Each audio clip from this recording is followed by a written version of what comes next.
जब से United states के प्रेसिडेंट डोनाल्ड ट्रंप फिर से बने हैं, तब से हर कुछ दिन के अंदर बड़ी बड़ी घोषणाएं हो रही हैं। टैरिफ और सैंक्शंस के ऊपर काफी ज्यादा उन्होंने अपना शिकंजा कसा है और इसकी वजह से पूरी की पूरी देश इसकी वजह से सारे ही देश परेशान हैं।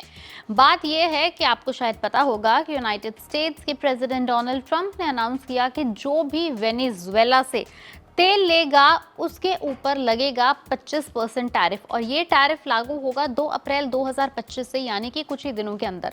अब बात ये है कि पूरी की पूरी लड़ाई हो रही है ऑयल के ऊपर और जब ऑयल की लड़ाई होती है तो लड़ाई घमासान होनी लाजमी है। लेकिन दिक्कत ये है कि टैरिफ लगाया किसी और ने, लगाया किसी और पे, लेकिन इनडायरेक्टली इसका इंडिया पे, इंडियन इकोनॉमी पे and specially Indian oil and marketing companies पे बहुत बड़ा असर पड़ रहा है। तो अगर आपके भी शेयर के पोर्टफोलियो के अंदर OMCs शामिल हैं, oil producing companies, oil marketing companies शामिल हैं, तो आप इस वीडियो को ना थोड़ा ध्यान से देखिएगा, क्योंकि शायद ये वीडियो सुनने के बाद आपका नजरिया बदल जाए और आप शायद इन शेयर्स को ऑफलोड कर दो। तो बात देखिए ये है कि ट्रंप का प्लान ये है कि टैरिफ एक वेपन की तरह यूज हो रहा है, जिससे वेनेजुएला के क्रूड एक्सपोर्ट्स को रोकने की कोशिश हो रही है। इंडिया, चाइना, स्पेन, इटली जैसे देश वेनेजुएलन क्रूड पर डिपेंड करते हैं, जो कि सच्चाई है। तो टैरिफ का रिपल इफेक्ट होना भी लाजमी है और इसका इम्पैक्ट सबको झेलना भी पड़ेगा। लेकिन अगर इंडिया की बात करें तो रिलायंस इंडस्ट्रीज जैसे इस पूरे के पूरे कॉन्स्पिरेसी का शिकार बन रही है। रिलायंस इंडस्ट्रीज जो हर महीने 2 billion barrels Venezuelan oil import करती है, अब इंपोर्ट्स बंद कर सकती है। क्यों? क्योंकि एक्स्ट्रा 25% टैरिफ कौन देना चाहता है? इंडियन रिफाइनर्स को नए सप्लायर्स ढूंढने पड़ेंगे। इंडिया वेनेजुएलन ऑयल का सबसे बड़ा बायर है। साल 2024 में लगभग 22 मिलियन बैरल इंपोर्ट किया है इंडिया ने वेनेजुएला से। जनवरी 2024 में लगभग 2,54,000 बैरल्स पर डे इंपोर्ट हुआ, जो वेनेजुएला के टोटल एक्सपोर्ट्स का ऑलमोस्ट आधा था और could be more than half. Reliance industries अकेले ने 1,27,000 बैरल पर डे सिक्योर किया था। अब बात यह है कि आगे क्या होगा अगर टैरिफ हटता नहीं।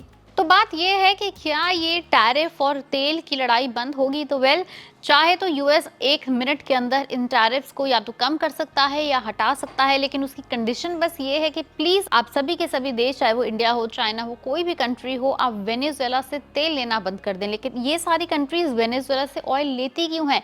क्योंकि ये तेल उनको as compared to other country सस्ता पड़ता है। जहाँ सस्ता पड़ेगा तो वहाँ तो आदमी तेल लेगा, राइट? अब इसके अंदर जैसे हमने पहले बताया कि फंस रही है रिलायंस इंडस्ट्रीज, जो दुनिया का सबसे बड़ा रिफाइनिंग कॉम्प्लेक्स ऑपरेट भी करती है। वेनेजुएलन क्रूड इंपोर्ट्स बंद कर रही है, तो गुजरात के रिफाइनरी प्लांट्स जो लगभग 1.4 million barrels per day crude process करते हैं, अब नए सप्लायर्स की तलाश में हैं।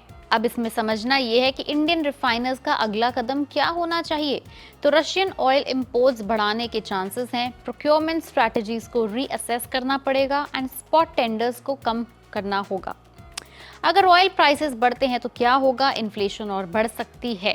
ये हम सब जानते हैं कि ऑयल का, तेल का सबसे सीधा असर पड़ता है महंगाई पे। इस लड़ाई को, इस टैरिफ वॉर को अगर नहीं रोका गया तो इसका डायरेक्ट इम्पैक्ट पड़ने वाला है इंडियन ऑयल के प्राइसेस के ऊपर। अगर उसके प्राइसेस बढ़े तो डायरेक्टली महंगाई बढ़ेगी। ये सारा तेल आपका इस्तेमाल होता है ट्रांसपोर्टेशन में, और जो बहुत नेसेसरी ट्रांसपोर्टेशन है। जब ट्रांसपोर्टेशन बढ़ती है, फल, सब्जी, सीमेंट, स्टील, हर चीज का दाम बढ़ता है जो ट्रांसपोर्ट होती है, और ऐसी कोई चीज नहीं है जो ट्रांसपोर्ट नहीं होती हो। तो इंडियन रिफाइनर्स को नए ट्रेड पॉलिसीज के साथ नेविगेट करना होगा। तो अगर इंडिया चाहती है कि इस अननेसेसरी इन्फ्लेशन, अननेसेसरी महंगाई से बचकर रहना है, तो उसके लिए उसको इस पूरे के पूरे प्रोसेस को नेविगेट करना पड़ेगा और थोड़ा स्ट्रीमलाइन करना पड़ेगा। क्योंकि कुछ बड़ी इंडियन कंपनीज हैं जो वेनेजुएला से तेल लेना चाहती हैं, इंटरेस्टेड हैं, लेकिन यूएस की लगाई सैंक्शंस की वजह से मजबूर भी हैं। वैसे बता दें कि सोर्सेस के मुताबिक रिलायंस का एक और बड़ा कंसाइनमेंट वेनेजुएला से तेल का फर्स्ट वीक ऑफ अप्रैल में आने वाला है। तो देखना यह है कि क्या उसके ऊपर 25% एक्स्ट्रा टैरिफ लगने वाला है, या फिर रिलायंस इंडस्ट्रीज इस टैरिफ की मार को झेल कर कुछ आगे और प्लान करेगी, और it might actually keep importing oil from Venezuela itself. क्या होगा, इसकी अपडेट आपको मिलती रहेगी पैसा लाइव पर। अगर आपका भी इस पूरी टैरिफ वॉर, इस ट्रेड वॉर के ऊपर कुछ कहना है, आपके कोई व्यूज़ हैं तो आप हमें नीचे कमेंट सेक्शन में लिख के ज़रूर बताएं। याद रहे कि ये वीडियो हमने आपको सिर्फ और सिर्फ एजुकेशनल पर्पसेस, न्यूज़ पर्पस से दिखाई है। इसमें हम किसी भी प्रकार का कोई मैसेज देना नहीं चाह रहे हैं। अगर आपको ये वीडियो पसंद आई उसे लाइक करें, शेयर करें और हमारे चैनल पैसा लाइफ को फॉलो और सब्सक्राइब करना ना भूलें।